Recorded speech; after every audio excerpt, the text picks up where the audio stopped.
She lowered the hospital gown over her knees, and then, with a small breath that trembled like a candle flame, she turned her face away and showed the doctor the thing that made her flinch most about herself. The room smelled of antiseptic and lemon cleaner. A fluorescent light hummed above, and the thin curtain moved with the whisper of footsteps in the corridor. Emma, 24, had come to the clinic with a referral scribbled on a coffee-stained paper and a history she had carried like a secret garment. Her hands were cool against the cotton. Her pulse had a small, rapid drum that she tried to hide in a steadying exhale. She was shy to the point of apology for taking space, shy in the way that keeps kindness wrapped in distance, shy in the way that had kept her from asking for help for years. When she lifted a corner of the gown and revealed the pale, irregular patch of skin that had bothered her since adolescence, she expected a flinch, a clinical note, a quick professional dismissal.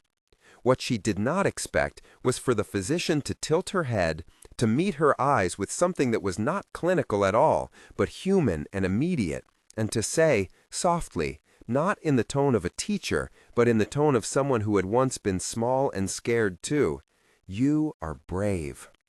That small sentence landed in the room like warm bread.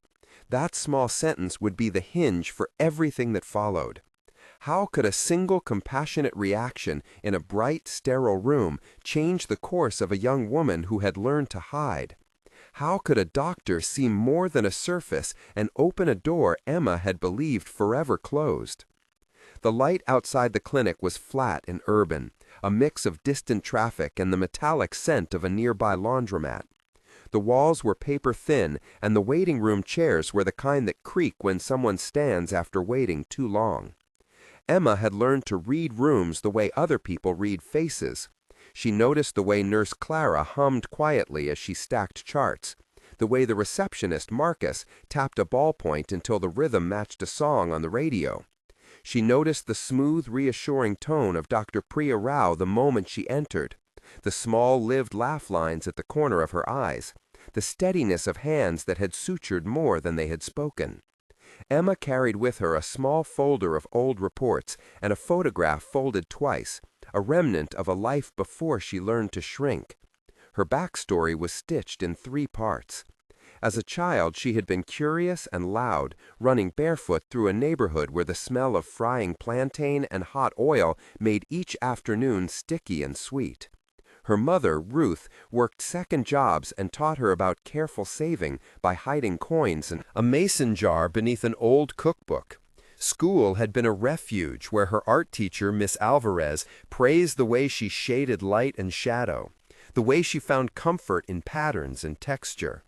As a teenager, a misdiagnosed skin condition and a series of impersonal appointments taught her that seeking help could lead to humiliation, and for a while she learned to accept discomfort rather than risk exposure. The years that followed were a quiet contraction into herself. Part-time jobs at a bakery where she kept her smile thin and steady, and evenings painting small canvases in a studio with a single window. Those canvases kept hope alive in the way that a whispered promise can keep breath moving in the dark. Yet the wound beneath the calm, the uneven birthmark that had never been properly explained, tugged at her confidence and at the edges of her sleep. She had arrived on the clinic steps because Lena, her friend from the bakery, had insisted, after a night when Emma could no longer ignore the burning curiosity, that the mark might mean something treatable.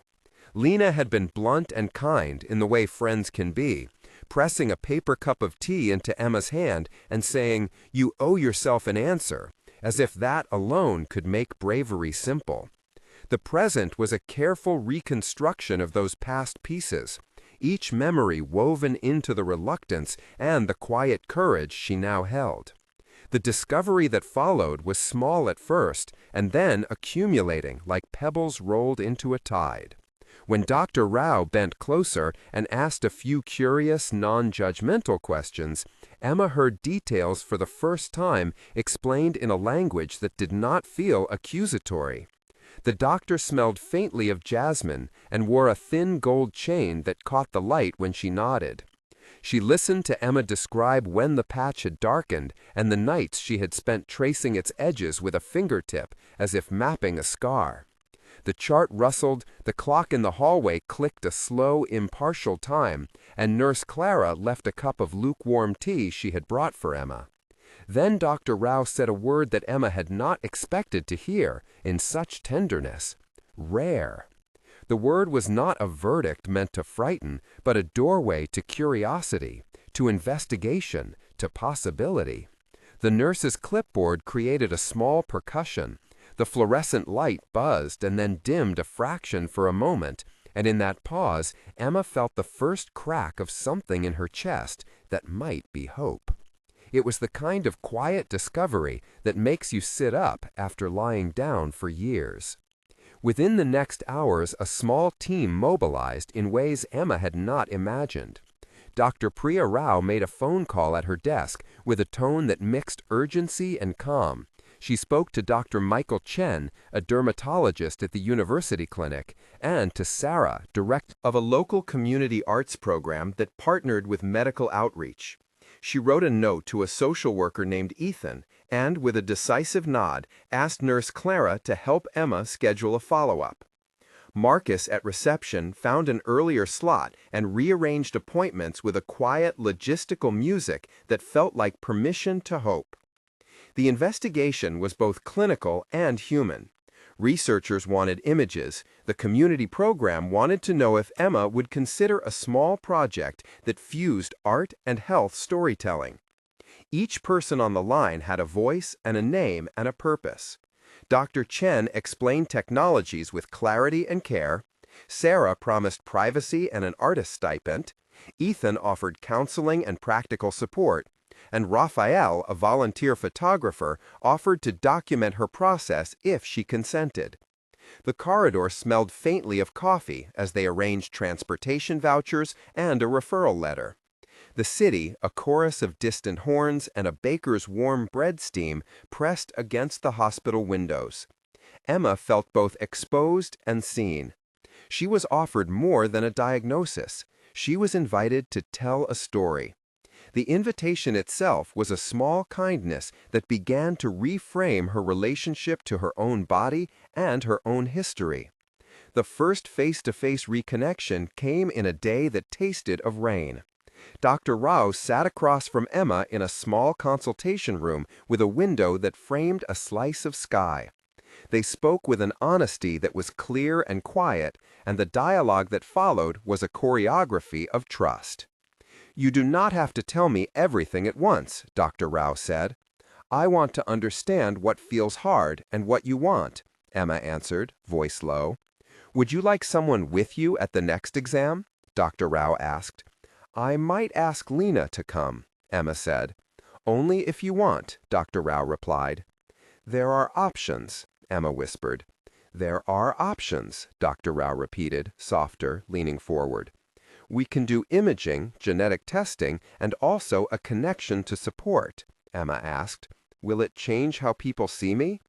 "It might change how you see yourself," Dr. Rao said. "And if you want, we can make your story part of something that helps others." Emma considered, the thought like a pebble dropped into a pond. "I never wanted to be a cause," she said.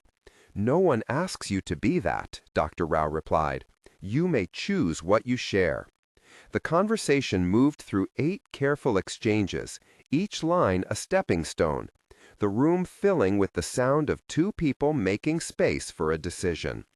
Their voices were underpinned by the soft click of the radiator and the distant murmur of reception, the tactile coolness of the chart in Emma's lap, the metallic tang of sterilized instruments in the next room, the faint taste of the lemon tea they had left earlier, and the reassuring warmth of a doctor who held boundaries while offering care.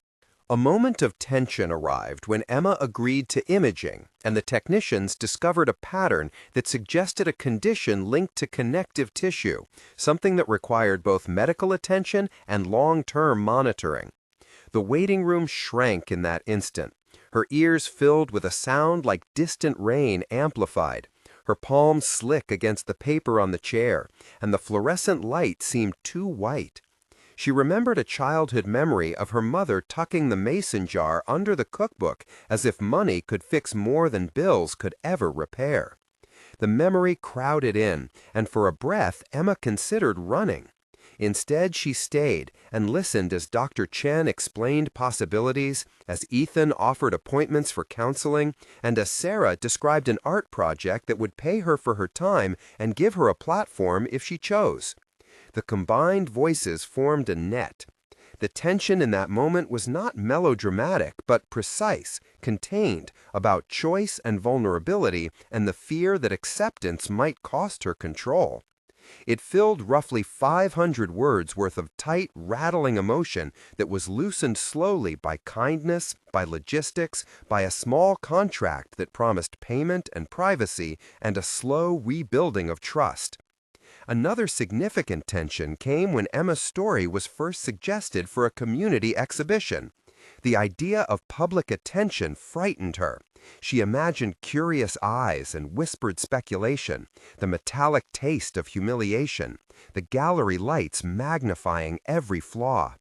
She met with Sarah and with Raphael and with a small group of volunteers, including Sonia and Officer Daniel, who had worked on outreach for the program.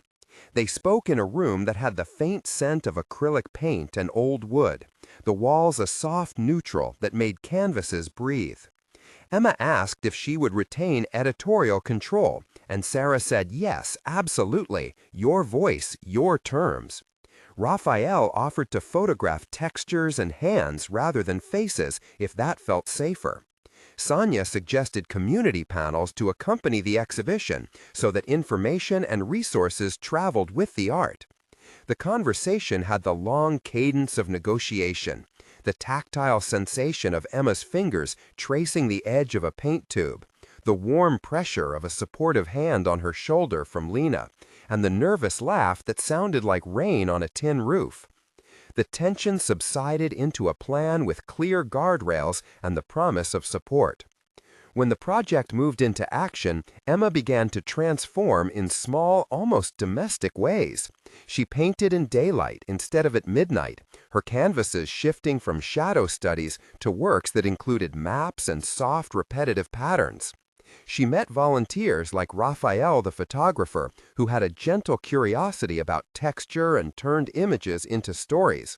Marcus from reception, who came to help with logistics and learned to carry boxes with a proud, careful posture. Ruth, her mother, who, after an initial disbelief, began to trek across town to sit in the gallery and to bring banana bread for the volunteers. Dr. Michael Chen, who arrived at the opening with a small bouquet and a precise, proud smile. Ethan, who celebrated her willingness to share and who introduced her to others with similar conditions. And a young volunteer named Jaime, who said, "You have no idea how much this means to me," and meant it. The routines of Emma's life shifted. Mornings with tea that tasted of lemon and of small rituals. Afternoons in a community center turned into workshops where she taught basic drawing to teens and listened to their lives as if they were fragile vases. Evenings with Lena at the bakery where she once worked, now trading shifts so Emma could maintain her newly scheduled clinic visits. Those small acts of steady work rippled outward. The art project earned a small grant from a local foundation, and Sarah introduced Emma to a fellowship that paid a modest stipend and that formalized her role as a community educator. The colors of her days changed, warmed like sunlight through a thin curtain. The public moment arrived at a modest opening in a community center whose walls smelled of varnish and fresh paint, where lights were a soft amber and a small podium waited under a banner that read Community Voices. The room filled with neighbors, volunteers, health workers, and a kind of expectant hush. Dr. Priya Rao introduced Emma with a warmth that made room for dignity. The speech was simple and deliberate, a recognition of how a single moment of kindness in a consultation room had blossomed into a project that connected medicine and art and community. Emma stood, palms slightly damp, and she spoke in a voice that gained steadiness as she moved through the story of the small gesture, of the doctor's reaction, of the months of work and care, and of the people who had helped her find a second chance. She did not revel in being an object of pity. She praised people. Lena for pushing her, Ruth for holding the jars of coins and calling every week with quiet encouragement, Raphael for framing textures into dignity, Marcus for finding early appointments, Sonia for volunteering her Saturday afternoons, Officer Daniel for bringing program materials to the center, and Dr. Michael Chen for offering expertise with a laugh that made him seem less like a distant figure and more like a neighbor. The applause washed over her like warm water. A tension lifted in that room, not with fireworks, but with the slow, communal relief of a group that had witnessed a human exchange turn into something larger. That evening closed with small conversations, handshakes, and the smell of coffee mingled with old varnish. 1 month later, the changes were tangible in practical ways. Emma had her first set of formal medical records consolidated at the university clinic and a small schedule that balanced treatment and creative work. She met weekly with Ethan, who helped her track appointments and manage anxiety with concrete techniques. She also began to teach a weekly art class at Sarah's community program, where 10 students came regularly and where she was paid a stipend that helped cover rent. Ruth came to an appointment and sat in the waiting area with a kind of proud, careful joy that was almost a physical presence. Lena texted daily check-ins and dropped off soup on nights Emma worked late. Dr. Priya Rao stopped by a workshop to bring a small bouquet and to listen. The community program recorded modest metrics: 5 new sign-ups for counseling, 3 referrals to dermatology, and a small increase in volunteer engagement that Sarah attributed to the project's blend of vulnerability and practical resources. Emma slept in a bed that felt less like a place of escape and more like a home, the fabrics feeling familiar and accepted. She walked down the street without the same habitual head tilt, and she noticed neighbors smiling as if they recognized her as someone who belonged to the place. That first month was raw and hopeful all at once. 3 months after the opening, Emma had developed a steady rhythm. The fellowship allowed her to propose a small curriculum that linked art and health literacy, a program that Dr. Michael Chen and Sarah co-signed, and that Nurse Clara helped to pilot in 2 local schools. The curriculum was practical: simple drawing exercises tied to conversations about bodies, resources for medical assistance, and the language to name symptoms without shame. Jaime and Raphael led workshops in texture and photography that complemented Emma's drawing sessions. Emma learned to speak to groups of 30 with a voice that felt less like a small echo and more like a bell. The program received a small local press mention and a visit from a city council member who admired the community integration. Financially, the stipend did not make her wealthy, but it made choices possible: better food, saved coins in a new jar, a bus pass that meant fewer missed appointments. Socially, she had new contacts and a network that could respond if health needs rose. Emotionally, she had begun to untangle long-held shame from self-care. The community responded with donations of art supplies and offers to volunteer on Saturdays. 6 months later, the impact had broadened. The small program grew into a monthly workshop series held in partnership with the university clinic and the neighborhood center. Dr. Rao and Dr. Chen sponsored a continuing health education segment that accompanied the art workshops. Emma had a part-time contract with the program and with a local health nonprofit that wanted to expand outreach. Her canvases began to sell at a local fair organized by Sarah and Raphael, and with a modest income, she could plan ahead. Marcus had helped to secure a small grant application, and Ruth and Lena celebrated with a meal that included friends from the gallery opening and new faces who had found the program. Through word of mouth, there was recognition from the local community leader who visited the program and who spoke of the importance of blending services with storytelling, naming the project as an example of compassionate practice. Emma was invited to speak at a regional conference about integrating art into patient care, and while she was nervous, she said yes. The 6-month mark did not feel like a magical cure, but like a series of steady, honest steps toward a life that allowed for both medical attention and the dignity of creative expression. People like Sonia continued to volunteer, Ethan continued to offer counseling, and Officer Daniel organized a small safety net for participants who needed help getting to appointments. The word kindness, once something Emma feared as sentimental, lived now in concrete acts. Rides given, calls returned, appointments scheduled, paint donated, and a community that learned to listen. The transformation that started with a shy revelation in an exam room became, over months, a network of care and a series of second chances. The final reflection is simple and quiet. A moment of vulnerability met with a humane reaction can change the direction of a life. A doctor who chose compassion over clinical distance did not fix everything for Emma, but she opened a door. From that doorway came a program, small economic support, new relationships, and a renewed sense of agency.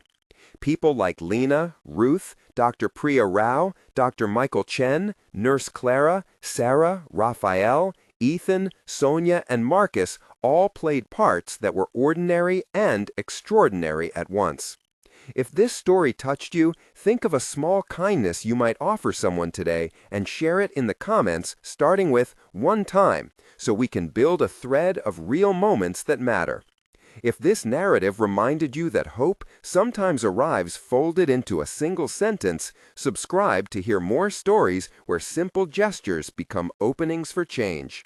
Stay kind, and remember that sometimes the most courageous act is to show up and to be seen.